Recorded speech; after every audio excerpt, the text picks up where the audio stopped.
Okay, next up is a movie called Play the Game, and this is one of those films that had a hard to miss concept, but yet they still succeeded in missing it. Car salesman David, is played by Paul Campbell, is a womanizer if there ever was one, and he ires the jealousy of even some of his friends with the life he lives. David is a decent guy other than his hang-ups, and that being the way he treats women, as he ventures into a retirement home to visit his old Grandpa Joe, and he's played by the great Andy Griffith. He has his eyes on Rose, who's played well by former Everybody Loves Raymond star Doris Roberts.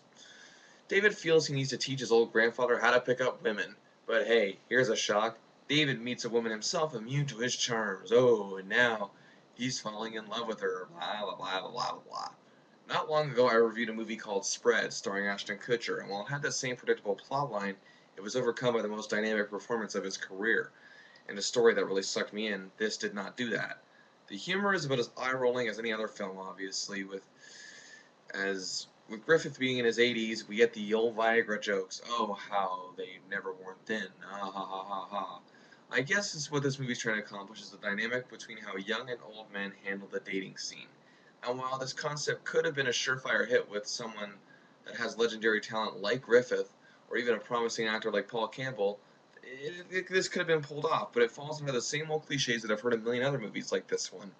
Now, Griffith, if you recall a couple of years ago, served up a great scene-stealing performance in Waitress alongside Kerry Russell, but his character had charm, sincerity, and most of all, importance. Here, he's just cut from the cloth of the old man written from a sitcom. Maybe had they made him the player and the grandson as the guy having trouble getting into the dating scene, we could have had something really interesting here. Now, in the middle, we have David's dad and Joe's son, and who's he played by? Clint Howard. Now, this is just a random observation, but he's the brother of renowned director Ron Howard, who, of course, played Andy's son on the old Andy Griffith show back in the 60s. For some of you old Andy Griffith fans who may or may not know, Clint also played Leon the cowboy, who would just randomly pop up in some scenes as he was the silent young boy always sporting a cowboy hat, who pop up on the show always sporting that PB&J sandwich with the jelly smothered all over his face, not saying a word, only offering people his sandwich. Just, just, just thought that was interesting. Anyway, despite this film's flaws, Griffith did the best he could, as did everyone else, and there were some scenes I enjoyed. It wasn't a terrible film, it just wasn't a very good one.